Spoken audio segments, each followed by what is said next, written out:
Good evening.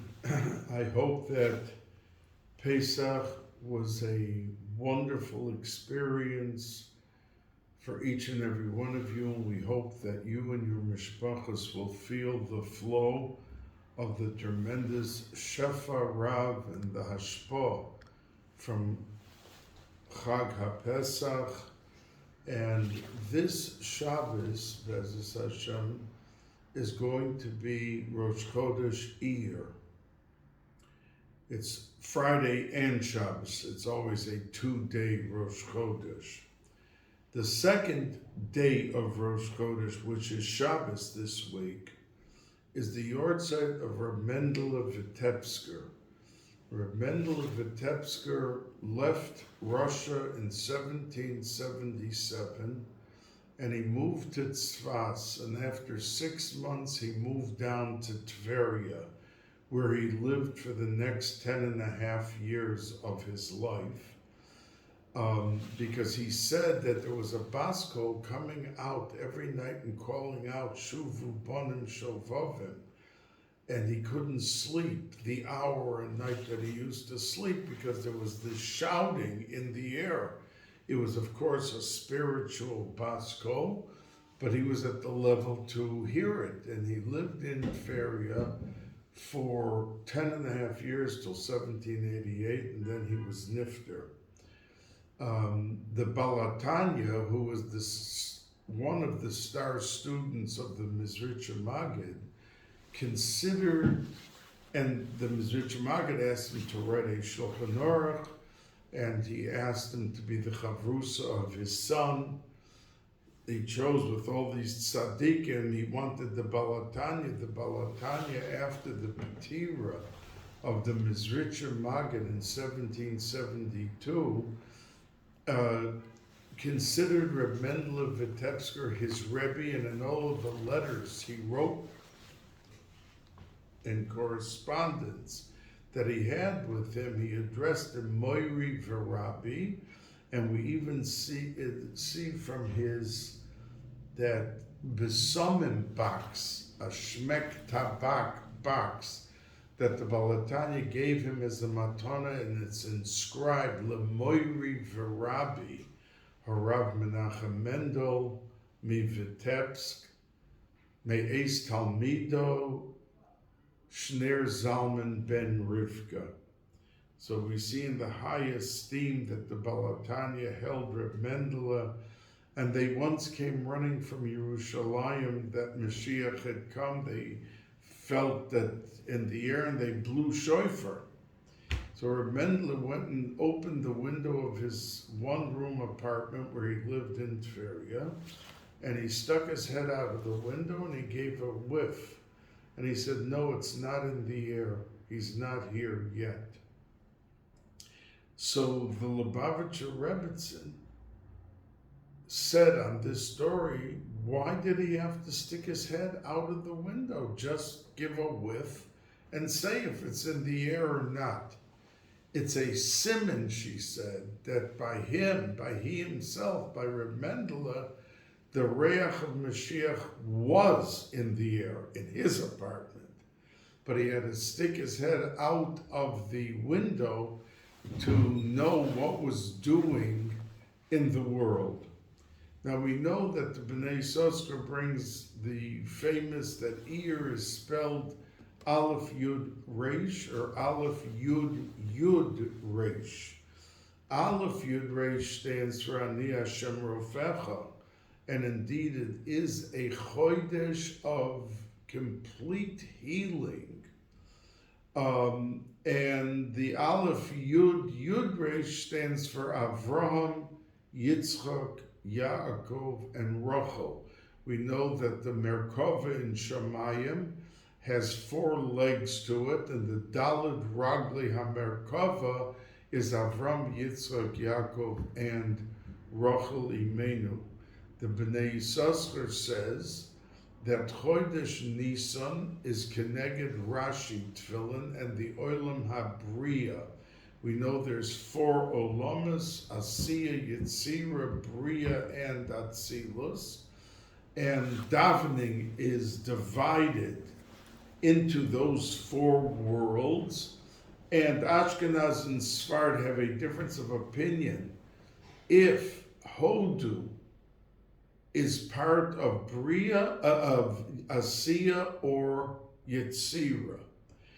The Ashkenaz hold that Hodu is part of Yetzira, and therefore it comes after Baruch She'amar.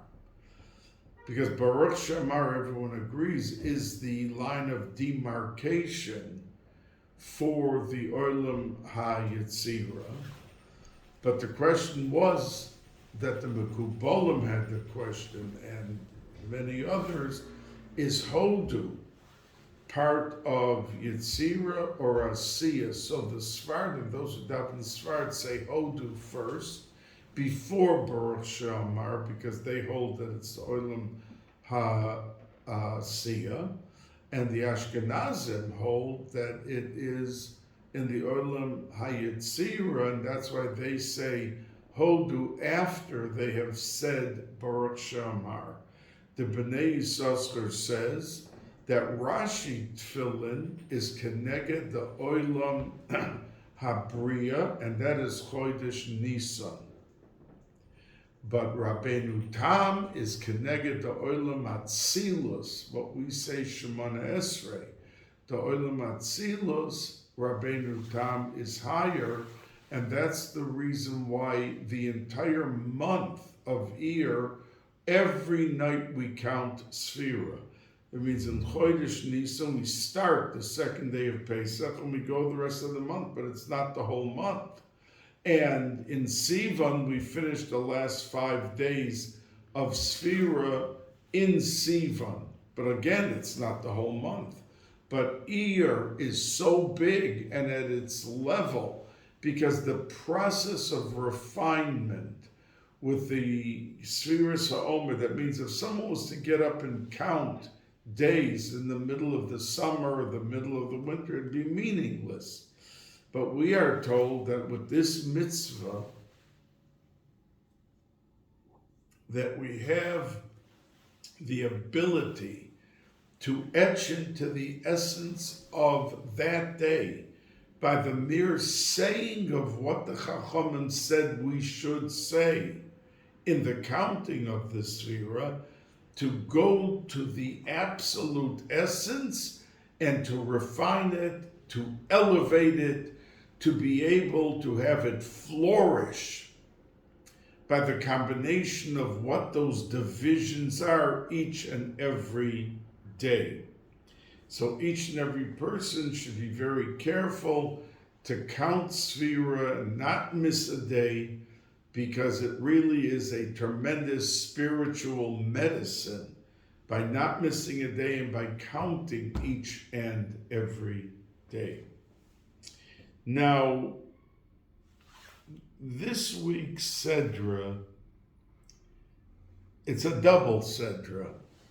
It's Tazria and it's Metzora. Tazria talks a lot about the Neged Tzoras, and so does Metzora, but the very beginning of Tazria talks about the fact that a woman gives birth.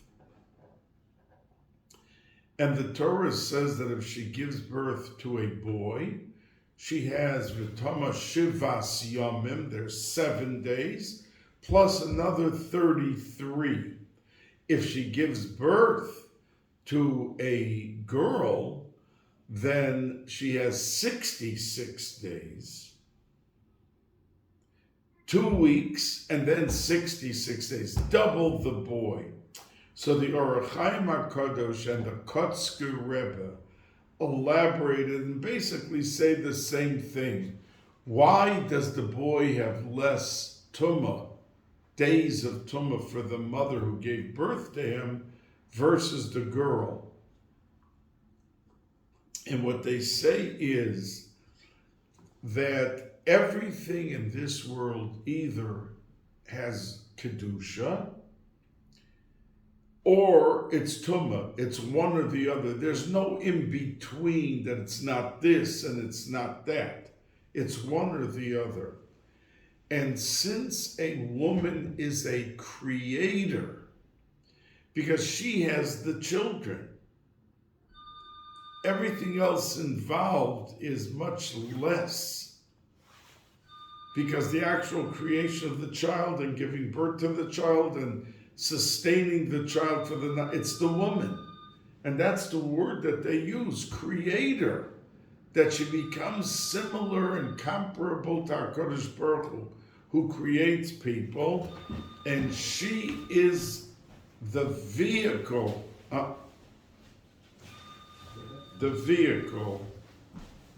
and therefore she goes into the category of creator. A boy is not a creator. He's kadosh, and he's going to have the chiyuv of all sorts of mitzvahs, and even more than the girl, but he's not going to give birth to children. So says the Orachaim HaKadosh in the Kotzker Rebbe that since she is the creator, once she gives birth, once she has the baby in her body, she's a kadosh. She's creating a new being, what's going to have a neshama and everything. But once the baby leaves her body, then there's a void of the kedusha, and therefore she goes into a state of tumah, but a higher level of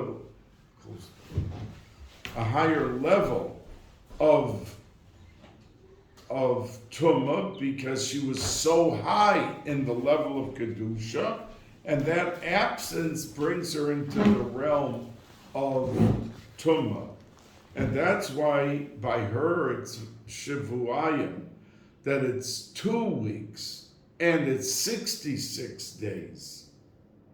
And it's not the 1 week of a boy and the 33 days, which really is a very interesting thing. You know, the women always felt these feminist movements that the women are put down, that they have to sit on the other side of the mechitza, and they always had their ties to the Jewish religion.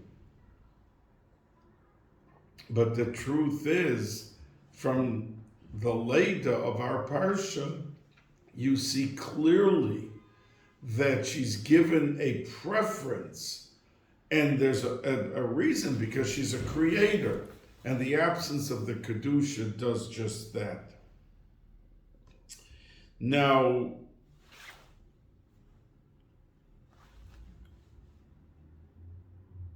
we know that there are different things which come about from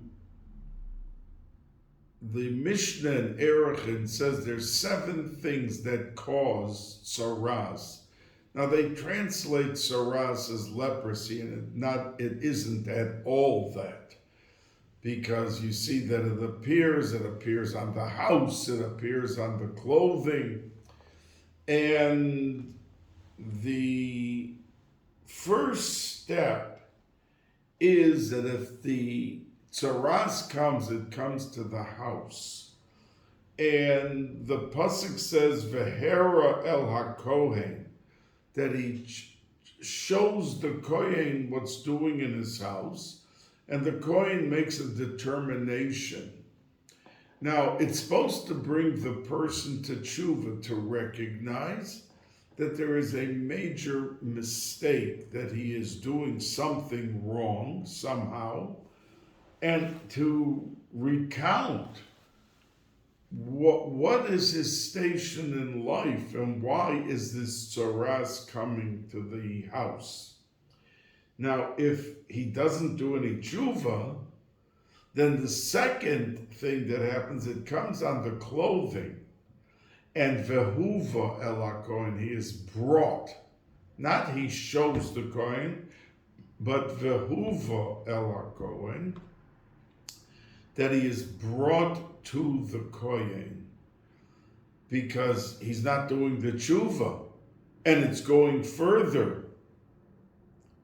So the point is that we are showing different signs in life, that things happen. And sometimes we see the good, and even though everything is for the better, but he looks at it from a very short-sighted thing. Doesn't look good to him. Is it his mazel? Is it this? Or not? Now, over here, when he brought the coin, he knew there was a problem. He's the one who brought the coin. He showed it to the coin. But he didn't do the tshuva. The wake-up call and to smell the coffee, he didn't do. And therefore it went to the next level. And then he's brought and told, wake up. The kohen. He's brought to the kohen. And a determination is made at that point. Is it or isn't it still tameh?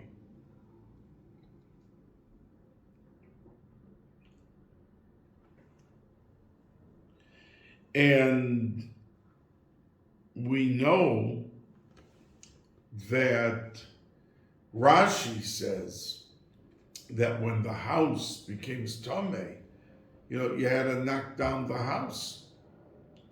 So Rashi says that when they came to Eretz Yisrael and the Canaanim were there, they had a custom of taking their gold and silver and hiding it as a treasure in the house. And when the man who got the tzaras knocked down the house, most of the time he found a treasure. So the Meforshim are curious. I mean, something bad happened here, and that's why he had the tzaras. So why is he rewarded with the treasure? If you did something wrong, why the house was worth $100,000 and the treasure was $600,000? So why did he end up? There was a problem. But the answer is that when we see a situation, we think if it looks bad, it's terrible. But the answer is that usually what you think is terrible, the Yeshua and the gift comes from it. This man who was crying that he had to knock down his house became 6 times richer because of the treasure that he found in the house, which means that there's a treasure in every Indian. And many times it's hard to believe because sometimes there's tragedies and people think, how could this be good? How could that? And they don't know. Sometimes, like Reb Shimshon Estropola, Zecher Tzadik V'Kodesh Levracha, he was shown in heaven that there, at the time of Tach V'Tat, when he lived, that there was going to be a Magefa and another 1,000,000 Yidden were going to die, unless he accepted on himself to be tortured to death, and then those 1,000,000 people would not be touched or harmed. And he chose to be tortured to save the 1,000,000 people. Now somebody who saw it said Reb Shimshon Estropola was Kodesh Kadoshim, that the tzaddikim used to jump when they just said his name. He was tortured. He was the biggest tzaddik of 500 years. But the answer is, someone who saw what was doing in Shemayim, there was 1,000,000 people that would have been killed. And he chose. If he didn't want to choose it, they gave him the choice. So there's a second way of looking at the death, the tragic death, but it did save 1,000,000 people. And that was the same thing with the type of treasure that was found in the house. That, yes, you had a nega, we hope you did tshuva, and meantime you're going to have to knock down your house, but meantime you're going to most probably find the treasure. And that opened his eyes that, wow, I thought it was the terrible klola or kapeda of someone.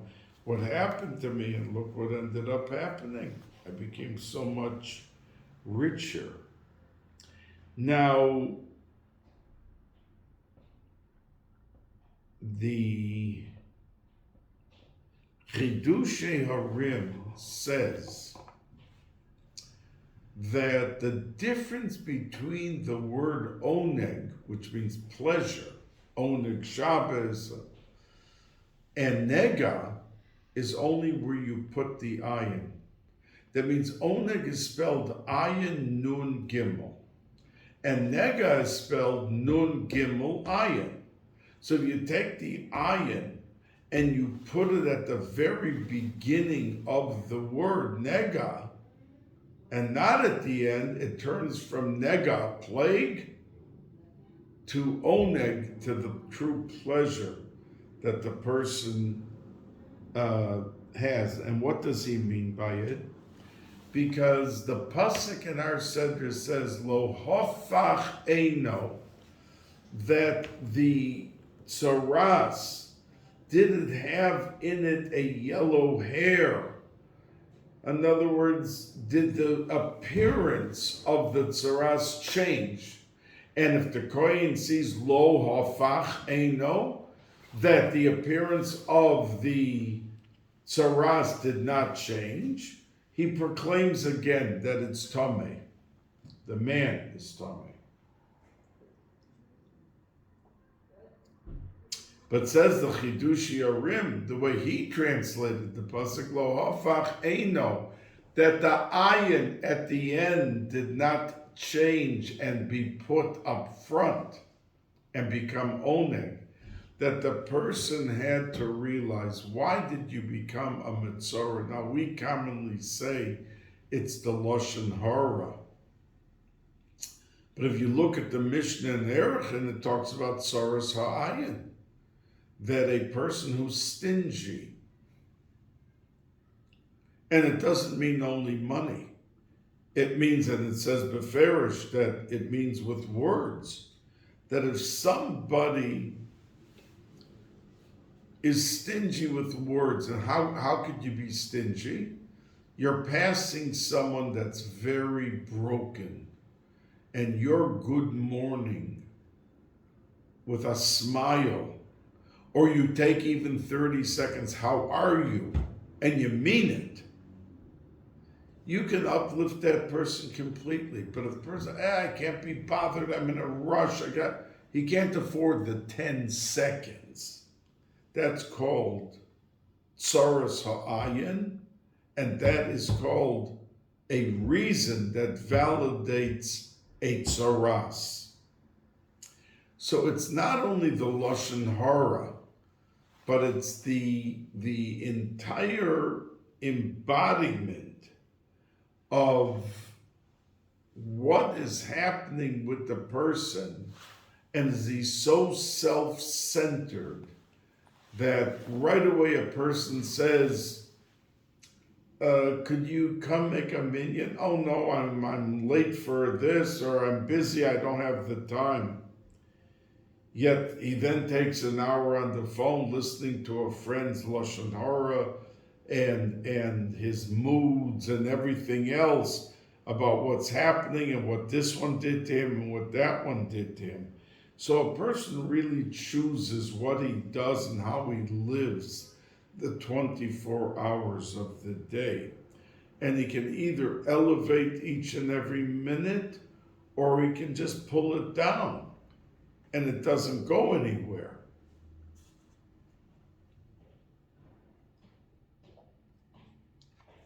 So that is how the Chidushei Harim explained lo hofach eino. He didn't take the ayin from the end of the word nega and put it up front and turn it into a pleasure, that his personality was upgraded by the experience, and that he was able to learn from it, and he was able to spread the good word and the good feeling and uplift his surroundings, rather than just be self-centered with what he needs and what he wants and what he, that the whole world is just he. And indeed, the Zohar HaKadosh at the beginning of Metzora says, when the Pasuk says, that the Metzora had to bring 2 birds. So one Sipor was for the Lashon Hara, or the Tzorazayim, why he got the Tzoraz. But the other one says the Zohar HaKadosh is for the Lishna Tova, the Lishna Bisha, the Lashon Hara, and the good one was Lishna Tova, good, what he said good. Now why should he have to bring a korban at Sipor for the good things he said? Because if he said good morning to the person, but he didn't take the extra 30 seconds because the person is happy to hear it. You're uplifting a person without giving him to eat, without giving him money, without giving him a ride for an hour somewhere. You're making a difference in that person's day. That requires a korban. Excuse me, and the Zohar HaKadosh says that second sibur indeed is a kapara for the good talk. You say something good, but you didn't have the patience or the interest of really the other person.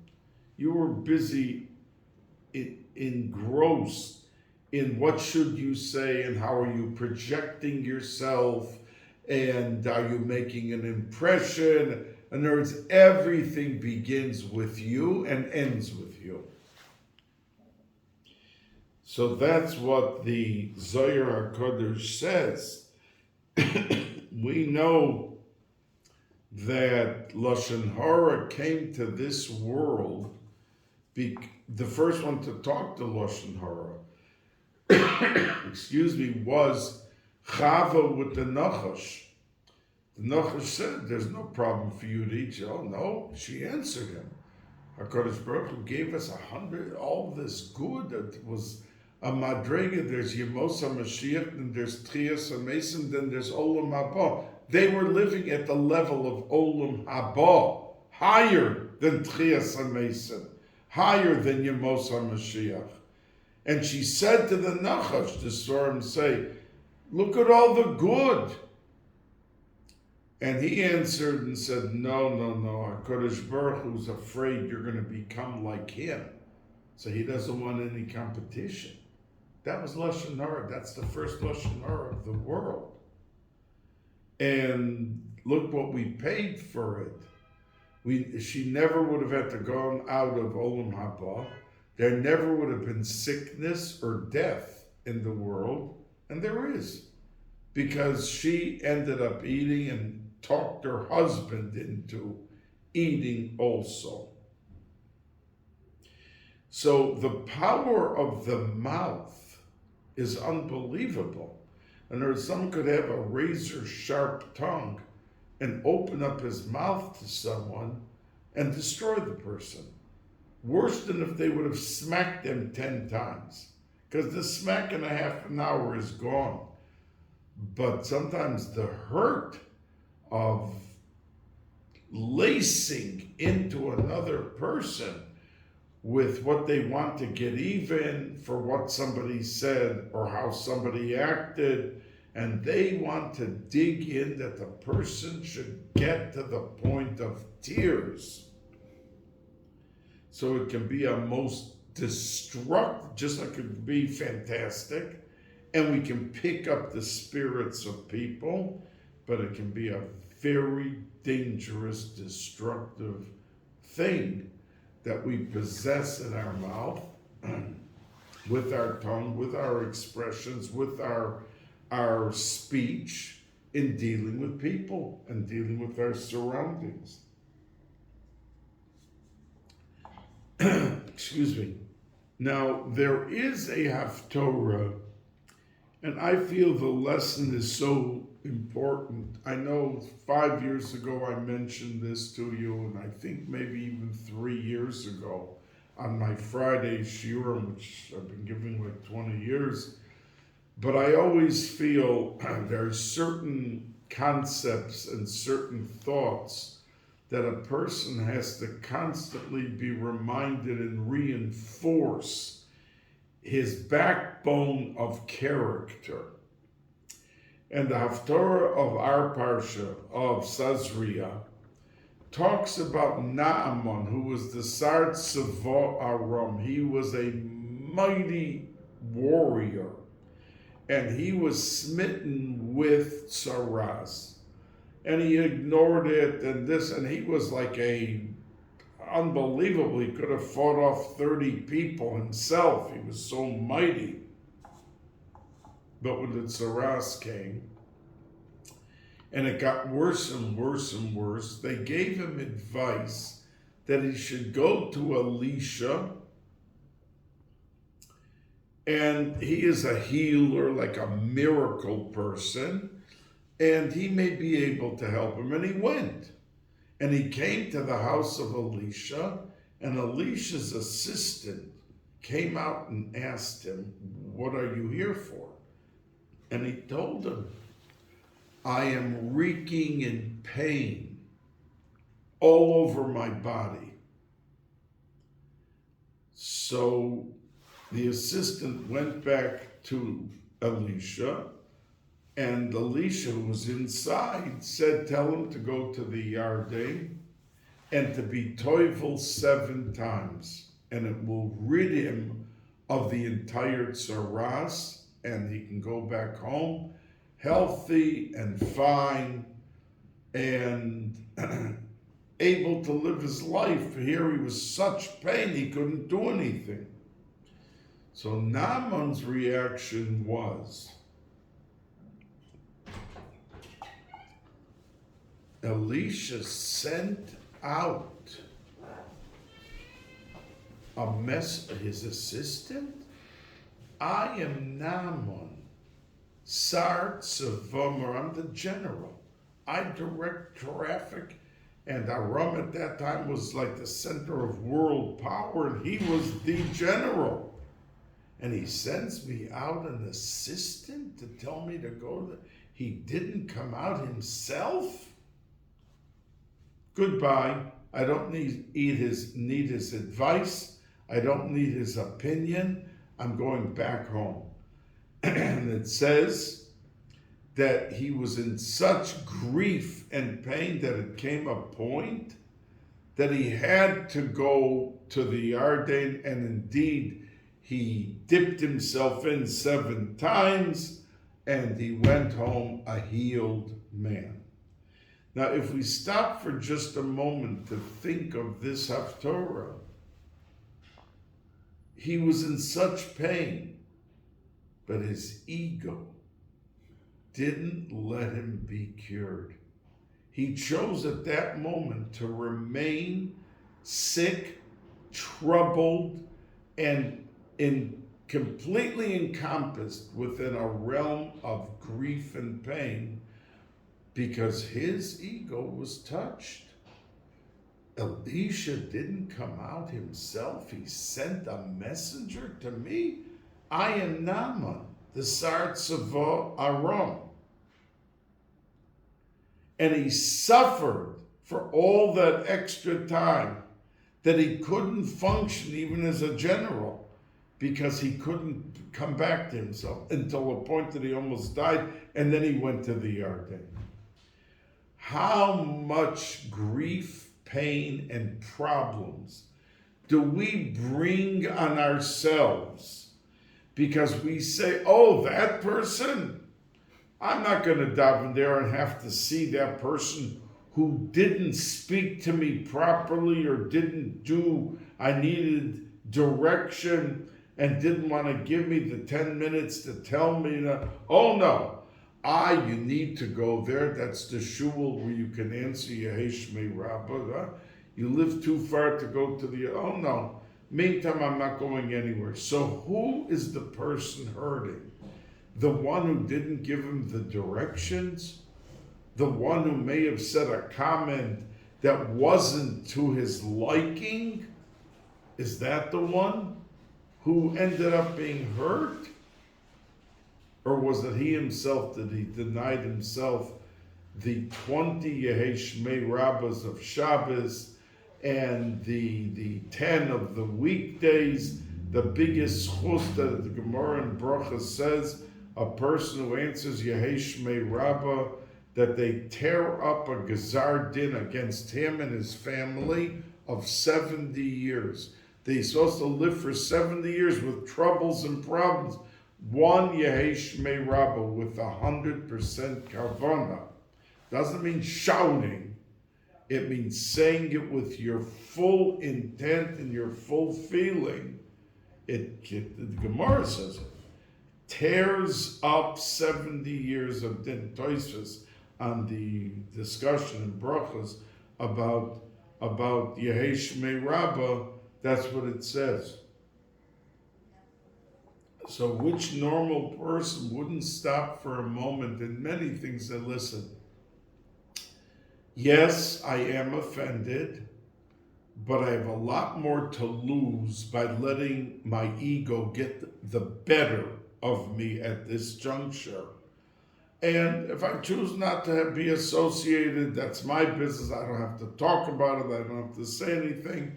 And I certainly don't have to take action, excuse me, that is going to adversely hurt me in my ruchnius.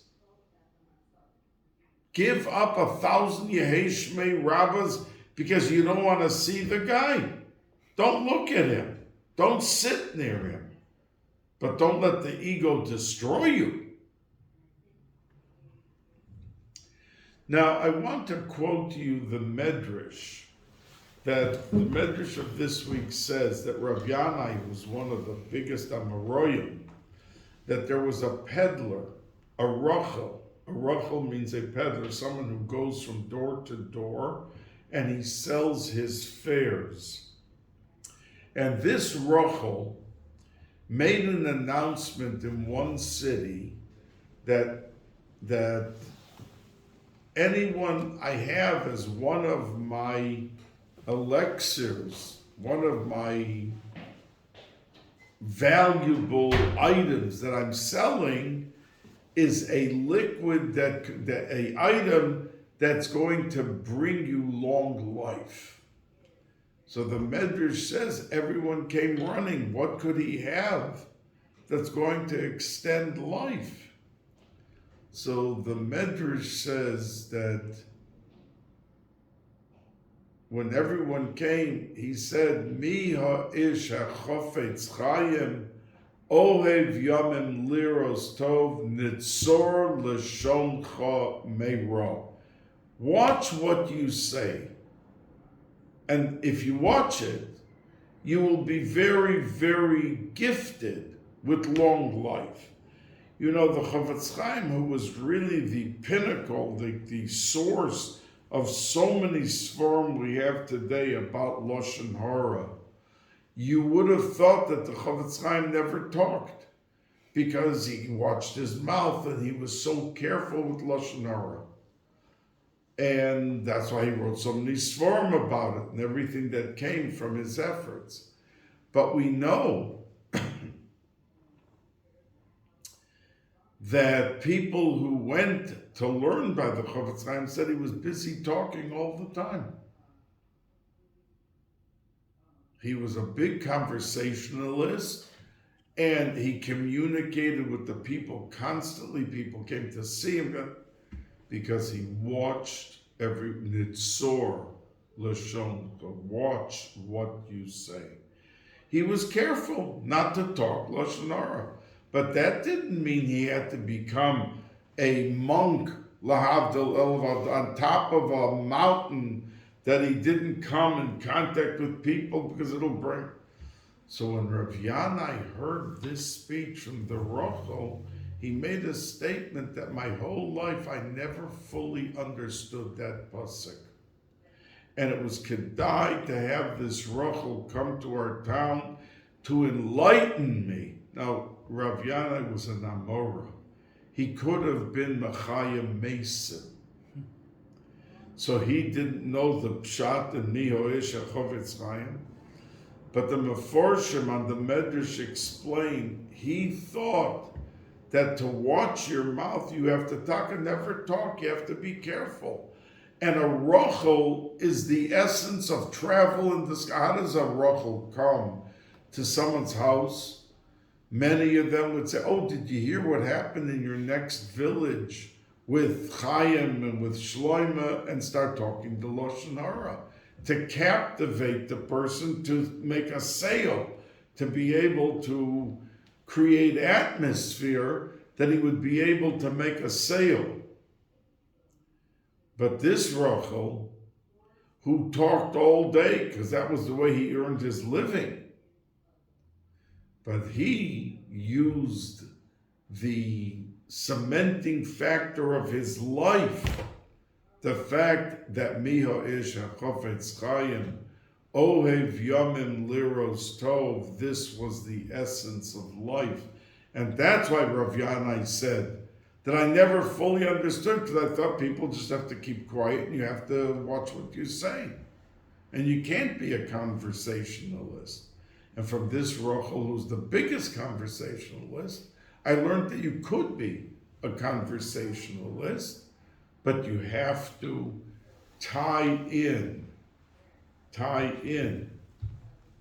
the machshava of shmiras haloshon, watching how and what you say, and that I learned from the Rochel.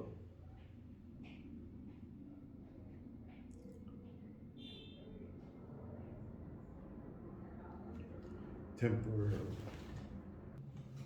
So I want to encourage everyone to make the most of Chodesh Iyar, which we are encompassed with the Sfira Sa'omer, and that's why the month in its essence is so big. We got the Mon and the Be'er of Miriam, that we had the water miraculous, and that Be'er traveled all around with the Yidden in the Midbar, and then when they came into Eretz Yisrael, it went to Tveria, and that's why the Arizal took Reb Chaim Vital on a little rowboat, and at some point in the Kinneret, he told him to take out a cup and make a bracha and drink. So Reb Chaim Vital realized a month later, a few weeks later, that he suddenly, every time he learned a Zohar or something, it was clear as could be. So he asked his Rebbe, what happened suddenly that I have such clarity? He said, because the place in the Kinneret that I told you to take a cup and take a drink is Be'er Shel Miriam. And that's the Mayanos HaChochma. And you were given that gift at that time when I told you to take the drink. So we got the Be'er and we got the Mon. I mean, things, Lechem Abirim Ochal Ish, that was a food that they ate, but it was a spiritual food. But they did have it here physically in the world, and that's how they existed the entire time. And human failure, that even that they criticized, that, oh, how much can we eat of that? It was a heavenly food, any taste you wanted, it tasted like. But they still found a criticism to it. But we are encompassed and we are immersed in the hours and seconds and minutes of the month of Iyar that really can propel a person to the highest of high, and he can come properly to Har Sinai when we go into Chodesh Sivan.